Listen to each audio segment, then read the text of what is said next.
Book Two, Part One of the Republic, by Plato. This recording is in the public domain. Read by Bob Neufeld.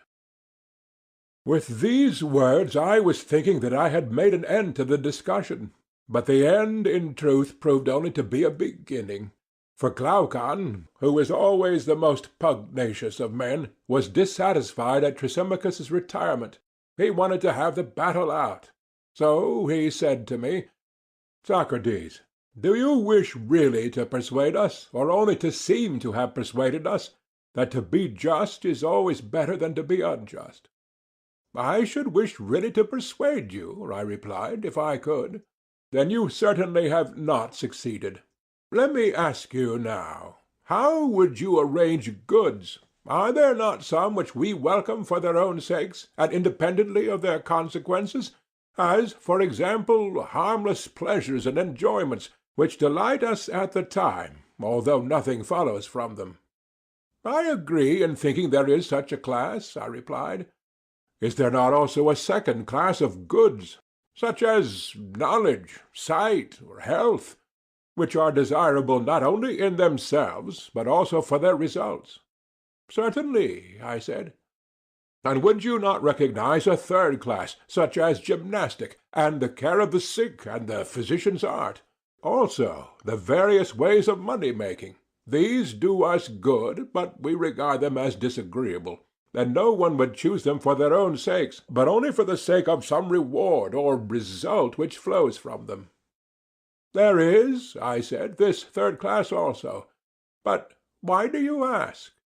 "Because I want to know in which of the three classes you would place justice." "In the highest class," I replied, "among those goods which he who would be happy desires both for their own sake and for the sake of their results." "Then the many are of another mind. They think the justice is to be reckoned in the troublesome class, among goods which are to be pursued for the sake of rewards and of reputation, but in themselves are disagreeable and rather to be avoided." "I know," I said, "that this is their manner of thinking, and that this was the thesis which Thrasymachus was maintaining just now, when he censured justice and praised injustice. But I am too stupid to be convinced by him." "I wish," he said, "that you should hear me as well as him, and then I shall see whether you and I agree. For Thrasymachus seems to me like a snake, to have been charmed by your voice sooner than he ought to have been. But to my mind the nature of justice and injustice have not yet been made clear. Setting aside their rewards and results, I want to know what they are in themselves, and how they inwardly work in the soul. If you please, then, I will revive the argument of Thrasymachus, and first I will speak of the nature and origin of justice according to the common view of them. Secondly, I will show that all men who practice justice do so against their will, of necessity, but not as a good. And thirdly, I will argue that there is reason in this view, for the life of the unjust is after all better far than the life of the just, if what they say is true, Socrates, since I myself am not of their opinion. But still I acknowledge that I am perplexed when I hear the voices of Thrasymachus and myriads of others dinning in my ears, and, on the other hand, I have never yet heard the superiority of justice to injustice maintained by any one in a satisfactory way. I want to hear justice praised in respect of itself. Then I shall be satisfied, and you are the person from whom I think that I am most likely to hear this, and therefore I will praise the unjust life to the utmost of my power, and my manner of speaking will indicate the manner in which I desire to hear you too praising justice and censuring injustice. Will you say whether you approve of my proposal?" "Indeed I do, nor can I imagine any theme about which a man of sense would oftener wish to converse." "I am delighted," he replied, "to hear you say so, and shall begin by speaking, as I proposed, of the nature and origin of justice.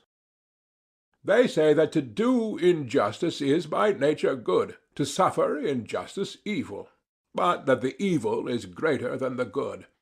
And so when men have both done and suffered injustice, and have had experience of both, not being able to avoid the one and obtain the other, they think that they had better agree among themselves to have neither. Hence there arise laws and mutual covenants, and that which is ordained by law is termed by them lawful and just. Thus they affirm to be the origin and nature of justice. It is a mean or compromise between the best of all, which is to do injustice and not be punished, and the worst of all, which is to suffer injustice without the power of retaliation. And justice, being at a middle point between the two, is tolerated not as a good, but as the lesser evil, and honored by reason of the inability of men to do injustice. For no man who is worthy to be called a man would ever submit to such an agreement if he were able to resist. He would be mad if he did. Such is the received account, Socrates, of the nature and origin of justice. Now that those who practice justice do so involuntarily, and because they have not the power to be unjust, will best appear if we imagine something of this kind. Having given both to the just and the unjust power to do what they will, let us watch and see whither desire will lead them. Then we shall discover in the very act the just and unjust man to be proceeding along the same road, following their interests, which all natures deem to be their good, and are only diverted into the path of justice by the force of law. The liberty which we are supposing may be most completely given to them in the form of such a power as is said to have been possessed by Gyges, the ancestor of Croesus the Lydian. According to the tradition, Gyges was a shepherd in the service of the king of Lydia. There was a great storm, and an earthquake made an opening in the earth at the place where he was feeding his flock.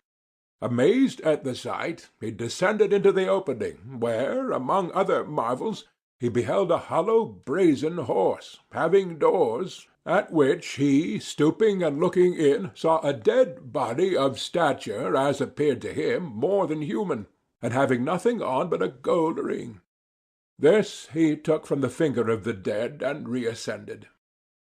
Now the shepherds met together, according to custom, that they might send their monthly report about the flocks to the king. Into their assembly he came, having the ring on his finger, and as he was sitting among them, he chanced to turn the collet of the ring inside his hand, when instantly he became invisible to the rest of the company, and they began to speak of him as if he were no longer present. He was astonished at this, and again touching the ring, he turned the collet outwards and reappeared. He made several trials of the ring, and always with the same result. When he turned the collet inwards, he became invisible; when outwards, he reappeared. Whereupon he contrived to be chosen one of the messengers who was sent to the court, whereas, soon as he arrived, he seduced the queen, and with her help conspired against the king, and slew him, and took the kingdom. Suppose now that there were two such magic rings, and the just put on one of them, and the unjust the other. No man can be imagined to be of such an iron nature that he would stand fast in justice. No man would keep his hands off what was not his own, when he could safely take what he liked out of the market, or go into houses and lie with any one at his pleasure, or kill or release from prison whom he would, and in all respects be like God among men. Then the actions of the just would be as the actions of the unjust. They would both come at last to the same point. And this we may truly affirm to be a great proof that a man is just, not willingly, or because he thinks that justice is any good to him individually, but of necessity. For wherever any one thinks that he can safely be unjust, there he is unjust. For all men believe in their hearts that injustice is far more profitable to the individual than justice, and he who argues, as I have been supposing, will say that they are right. If you could imagine any one obtaining this power of becoming invisible, and never doing any wrong or touching what was another's, he would be thought by the lookers-on to be a most wretched idiot. Although they would praise him to one another's faces, and keep up appearances with one another from a fear that they too might suffer injustice. Enough of this. Now, if we are to form a real judgment of the life of the just and unjust, we must isolate them. There is no other way. And how is the isolation to be effected? I answer, let the unjust man be entirely unjust, and the just man entirely just. Nothing is to be taken away from either of them, and both are to be perfectly furnished for the work of their respective lives. First, let the unjust be like other distinguished masters of craft, like the skilful pilot or physician, who knows intuitively his own powers and keeps within their limits, and who, if he fails at any point, is able to recover himself. So let the unjust make his unjust attempts in the right way, and lie hidden if he means to be great in his injustice. He who is found out is nobody. For the highest reach of injustice is to be deemed just when you are not. Therefore I say that in the perfectly unjust man we must assume the most perfect injustice. There is to be no deduction, but we must allow him, while doing the most unjust acts, to have acquitted the greatest reputation for justice. If he have taken a false step, he must be able to recover himself. He must be one who can speak with effect, if any of his deeds come to light, and who can force his way where force is required, by his courage and strength and command of money and friends. And at his side let us place the just man in his nobleness and simplicity, wishing, as Aeschylus says, to be and not to seem good. There must be no seeming, for if he seem to be just he will be honored and rewarded, and then we shall not know whether he is just for the sake of justice or for the sake of honors and rewards. Therefore let him be clothed in justice only, and have no other covering, and he must be imagined in a state of life the opposite of the former. Let him be the best of men, and let him be thought the worst. Then he will have been put to the proof, and we shall see whether he will be affected by the fear of infamy and its consequences. And let him continue thus to the hour of death, being just and seeming to be unjust. When both have reached the utmost extreme, the one of justice and the other of injustice, let judgment be given which of them is the happier of the two. Heavens, my dear Glaucon, I said, how energetically you polish them up for the decision, first one then the other, as if they were two statues. I do my best, he said. And now that we know what they are like, there is no difficulty in tracing out the sort of life which awaits either of them. This I will proceed to describe. But as you may think the description a little too coarse, I ask you to suppose, Socrates, that the words which follow are not mine. Let me put them into the mouths of the eulogists of injustice. They will tell you that the just man who is thought unjust will be scourged, racked, bound, will have his eyes burnt out, and at last, after suffering every kind of evil, he will be impaled. Then he will understand that he ought to seem only, and not to be just. The words of Aeschylus may be more truly spoken of the unjust than of the just, for the unjust is pursuing a reality. He does not live with a view to appearance. He wants to be really unjust, and not to seem only. His mind has a soil deep and fertile, out of which spring his prudent counsels. In the first place, he is thought just, and therefore bears rule in the city. He can marry whom he will, and give in marriage to whom he will. Also he can trade and deal where he likes, and always to his own advantage, because he has no misgivings about injustice. And at every contest, whether in public or private, he gets the better of his antagonists, and gains at their expense, and he is rich, and out of his gains he can benefit his friends and harm his enemies. Moreover, he can offer sacrifices, and dedicate gifts to the gods abundantly and magnificently, and can honor the gods or any man whom he wants to honor in a far better style than the just, and therefore he is likely to be dearer than they are to the gods. And thus, Socrates, gods and men are said to unite in making the life of the unjust better than the life of the just. I was going to say something in answer to Glaucon, when Adeimantus his brother interposed. Socrates, he said, do you not suppose that there is nothing more to be urged? Why, what else is there? I answered. The strongest point of all has not even been mentioned, he replied. Well, then, according to the proverb, let brother help brother. If he fails in any part, do you assist him. Although I must confess that Glaucon has already said quite enough to lay me in the dust, and take from me the power of helping justice. Nonsense, he replied. But let me add something more. There is another side to Glaucon's argument about the praise and censure of justice and injustice, which is equally required in order to bring out what I believe to be his meaning. Parents and tutors are always telling their sons and their wards that they are to be just. But why? Not for the sake of justice, but for the sake of character and reputation, in the hope of obtaining for him who is reputed just some of these offices, marriages, and the like which Glaucon has enumerated among the advantages accruing to the unjust from the reputation of justice.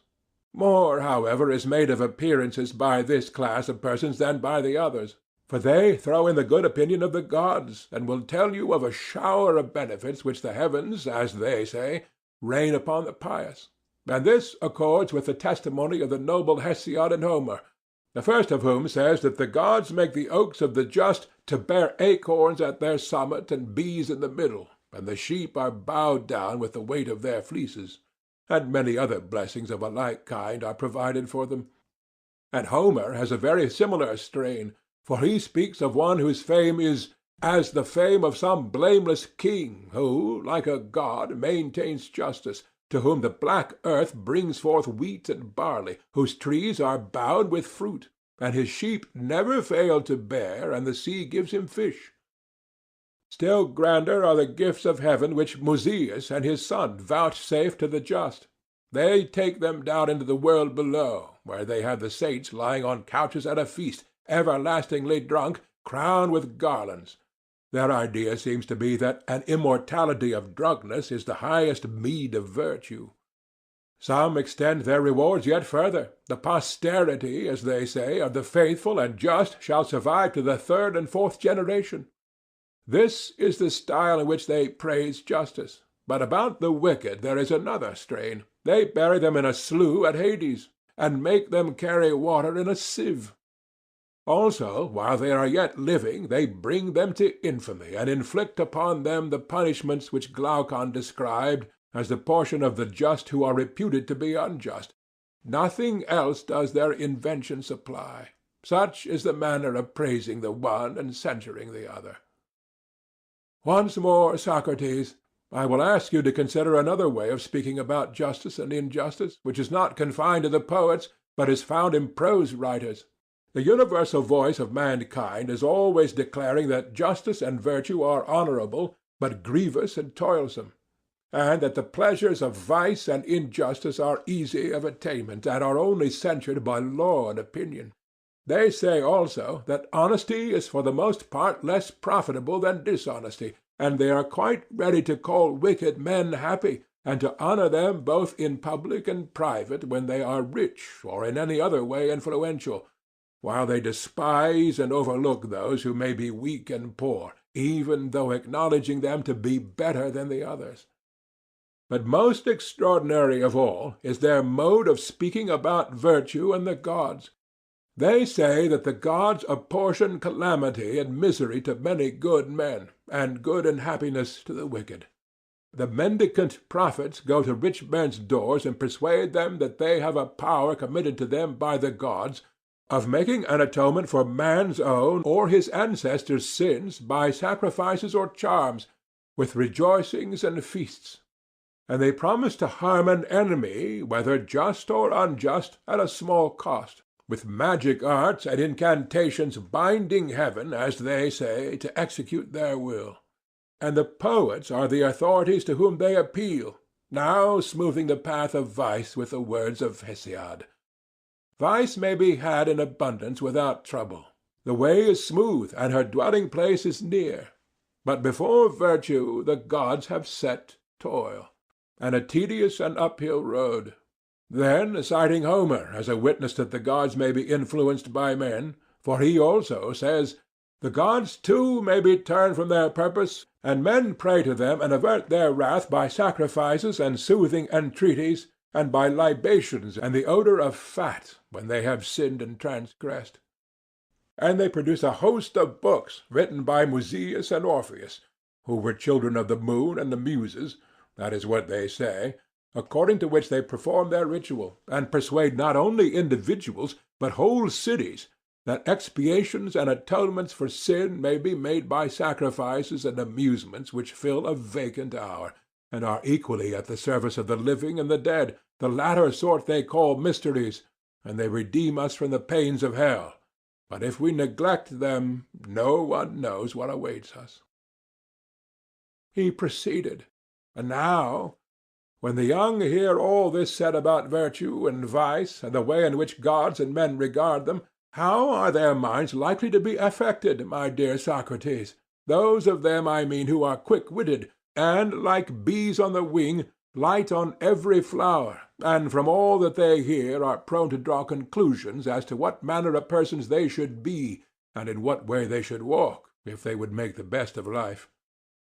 Probably the youth will say to himself, in the words of Pindar, "Can I by justice or by crooked ways of deceit ascend a loftier tower which may be a fortress to me all my days?" For what men say is that if I am really just, and not also thought just, profit there is none, but the pain and loss on the other hand are unmistakable. But if, though unjust, I acquire the reputation of justice, a heavenly life is promised to me. Since then, as philosophers prove, appearance tyrannizes over truth and is lord of happiness, to appearance I must devote myself. I will describe around me a picture and shadow of virtue to be the vestibule and exterior of my house. Behind I will trail the subtle and crafty fox, as Archilochus, greatest of sages, recommends. But I hear some one exclaiming that the concealment of wickedness is often difficult, to which I answer, nothing great is easy. Nevertheless, the argument indicates this, if we would be happy, to be the path along which we should proceed. With a view to concealment, we will establish secret brotherhoods and political clubs. And there are professors of rhetoric who teach the art of persuading courts and assemblies, and so, partly by persuasion and partly by force, I shall make unlawful gains and not be punished. Still I hear a voice saying that the gods cannot be deceived, neither can they be compelled. But what if there are no gods? Or suppose them to have no care of human things? Why, in either case, should I mind about concealment? And even if there are gods, and they do care about us, what yet we know of them only from tradition and the genealogies of the poets? And these are the very persons who say that they may be influenced and turned by sacrifices and soothing entreaties and by offerings. Let us be consistent, then, and believe both or neither. If the poets speak truly, why, then we had better be unjust, and offer the fruits of injustice. For if we are just, although we may escape the vengeance of heaven, we shall lose the gains of injustice. But if we are unjust, we shall keep the gains, and by our sinning and praying and sinning, the gods will be propitiated, and we shall not be punished.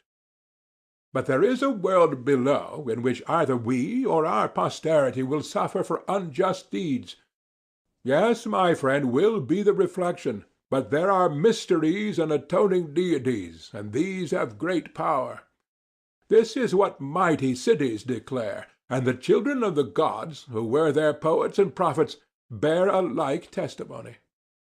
On what principle, then, shall we any longer choose justice rather than the worst injustice, when, if we only unite the latter with a deceitful regard to appearances, we shall fare to our mind, both with gods and men, in life and after death, as the most numerous and the highest authorities tell us?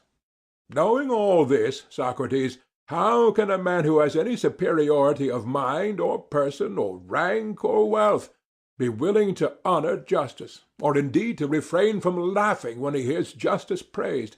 And even if there should be someone who is able to disprove the truth of my words, and who is satisfied that justice is best, still he is not angry with the unjust, but is very ready to forgive them, because he also knows that men are not just of their own free will, unless peradventure there be some one whom the divinity within him may have inspired with a hatred of injustice, or who has attained knowledge of the truth, but no other man. He only blames injustice who, owing to cowardice or age or some weakness, has not the power of being unjust. And this is proved by the fact that when he obtains the power, he immediately becomes unjust as far as he can be. The cause of all this, Socrates, was indicated by us at the beginning of the argument, when my brother and I told you how astonished we were to find that all of the professing panegyrists of justice, beginning with the ancient heroes of whom any memorial has been preserved to us, and ending with the men of our own time, no one has ever blamed injustice or praised justice except with a view to the glories, honors, and benefits which flow from them. No one has ever adequately described, either in verse or prose, the true essential nature of either of them abiding in the soul, and invisible to any human or divine eye, or shown that of all the things of a man's soul which he has within him, justice is the greatest good, and injustice the greatest evil. Had this been the universal strain, had you sought to persuade us of this from our youth upwards, we should not have been on the watch to keep one another from doing wrong. But every one would have been his own watchman, because afraid, if he did wrong, of harbouring in himself the greatest of evils. I dare say that Thrasymachus and others would seriously hold the language which I have been merely repeating, and words even stronger than these about justice and injustice, grossly, as I conceive, perverting their true nature. But I speak in this vehement manner, as I must frankly confess to you, because I want to hear from you the opposite side, and I would ask you to show not only the superiority which justice has over injustice, but what effect they have on the possessor of them, which makes the one to be a good and the other an evil to him. And please, as Glaucon requested of you, to exclude reputations, for unless you take away from each of them his true reputation and add on the false, we shall say that you do not praise justice, but the appearance of it. We shall think that you are only exhorting us to keep injustice dark, and that you really agree with Thrasymachus in thinking that justice is another's good and the interest of the stronger, and that injustice is a man's own profit and interest, though injurious to the weaker. Now, as you have admitted that justice is one of that highest class of goods which are desired indeed for their results, but in a far greater degree for their own sakes, like sight or hearing or knowledge or health or any other real and natural and not merely conventional good, I would ask you in your praise of justice to regard one point only. I mean the essential good and evil which justice and injustice work in the possessors of them. Let us praise justice and censure injustice, magnifying the rewards and honors of the one and abusing the other. That is a manner of arguing which, coming from them, I am ready to tolerate, but from you, who have spent your whole life in the consideration of this question, unless I hear the contrary from your own lips, I expect something better. And therefore, I say, not only prove to us that justice is better than injustice, but show what they either of them do to the possessor of them, which makes the one to be a good and the other an evil, whether seen or unseen by gods and men. I have always admired the genius of Glaucon and Adeimantus, but on hearing these words I was quite delighted, and said, "Sons of an illustrious father, that was not a bad beginning of the elegiac verses which the admirer of Glaucon made in honor of you after you had distinguished yourselves at the battle of Megara. Sons of Ariston, he sang, divine offspring of an illustrious hero. The epithet is very appropriate, for there is something truly divine in being able to argue, as you have done, for the superiority of injustice, and remaining unconvinced by your own arguments. And I do believe that you are not convinced, This I infer from your general character, for had I judged you only from your speeches, I should have mistrusted you. But now, the greater my confidence in you, the greater is my difficulty in knowing what to say. For I am in a strait between two. On the one hand, I feel that I am unequal to the task, and my inability is brought home to me by the fact that you were not satisfied with the answer which I made to Thrasymachus, proving, as I thought, the superiority which justice has over injustice. And yet I cannot refuse to help while breath and speech remain to me. I am afraid that there would be an impiety in being present when justice is evil spoken of, and not lifting up a hand in her defence, and therefore I had best give such help as I can. Glaucon and the rest entreated me by all means not to let the question drop, but to proceed in the investigation. They wanted to arrive at the truth, first about the nature of justice and injustice, and secondly about their relative advantages. I told them what I really thought, that the enquiry would be of a serious nature and would require very good eyes. Seeing, then, I said, that we are no great wits, I think that we had better adopt a method which I may illustrate thus. Suppose that a short-sighted person had been asked by someone to read small letters from a distance, and it occurred to someone else that they might be found in another place which was larger and in which the letters were larger. If they were the same, and he could read the larger letters first, then proceed to the lesser, this would have been thought a rare piece of good fortune. Very true, said Adeimantus, but how does the illustration apply to our inquiry? I will tell you, I replied. Justice, which is the subject of our inquiry, is, as you know, sometimes spoken of as a virtue of an individual, and sometimes as the virtue of a state. True, he replied. And is not a state larger than an individual? It is. Then in the larger, the quantity of justice is likely to be larger and more easily discernible. I propose, therefore, that we inquire into the nature of justice and injustice, first as they appear in the state, and secondly in the individual, proceeding from the greater to the lesser, and comparing them. That, he said, is an excellent proposal. And if we imagine the state in process of creation, we shall see the justice and injustice of the state in process of creation also. I dare say. When the state is completed, there may be a hope that the object of our search will be more easily discovered. Yes, far more easily. But ought we to attempt to construct one? I said, for to do so, as I am inclined to think, will be a very serious task. Reflect, therefore. I have reflected, said Adeimantus, and I am anxious that you should proceed. A state, I said, arises, as I conceive, out of the needs of mankind. No one is self-sufficing, but all of us have many wants. Can any other origin of a state be imagined?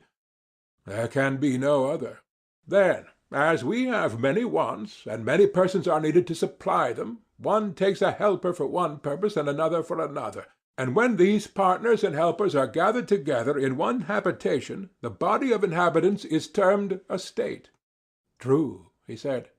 And they exchange with one another, and one gives and another receives, under the idea that exchange will be for their good. Very true. Then, I said, let us begin and create in idea a state. And yet the true creator is necessity, who is the mother of our invention. Of course, he replied. Now, the first and greatest of necessities is food, which is the condition of life and existence. Certainly. The second is a dwelling, and the third clothing, and the like. True. And now let us see how our city will be able to supply the great demand. We may suppose that one man is a husbandman, another a builder, someone else a weaver. Shall we add to them a shoemaker, or perhaps some other purveyor to our bodily wants? Quite right. The barest notion of a state must include 4 or 5 men. Clearly. And how will they proceed? Will each bring the result of his labors into a common stock? The individual husbandman, for example, producing for 4, and laboring 4 times as long and as much as he need in the provision of food with which he supplies others as well as himself. Or will he have nothing to do with others, and not be at the trouble of producing for them, but provide for himself alone a fourth of the food in a fourth of the time, and in the remaining three-fourths of his time be employed in making a house, or a coat, or a pair of shoes, having no partnership with others, but supplying himself all his own wants? Adeimantus thought that he should aim at producing food only, and not at producing everything. Probably, I replied, that would be the better way. And when I hear you say this, I am myself reminded that we are not all alike. There are diversities of natures among us which are adapted to different occupations. Very true. And will you have a work better done when the workman has many occupations, or when he has only one? When he has only one. Further, there can be no doubt that a work is spoilt when not done at the right time. No doubt. For business is not disposed to wait until the doer of the business is at leisure, but the doer must follow up what he is doing and make the business his first object. He must. And if so, we must infer that all things are produced more plentifully and easily and of a better quality when one man does one thing which is natural to him, and does it at the right time, and leaves other things. Undoubtedly. Then more than 4 citizens will be required, for the husbandman will not make his own plough or mattock or other implements of agriculture, if they are to be good for anything. Neither will the builder make his tools, and he too needs many, and in like manner the weaver and the shoemaker. True. Then carpenters and smiths and many other artisans will be sharers in our little state, which is already beginning to grow.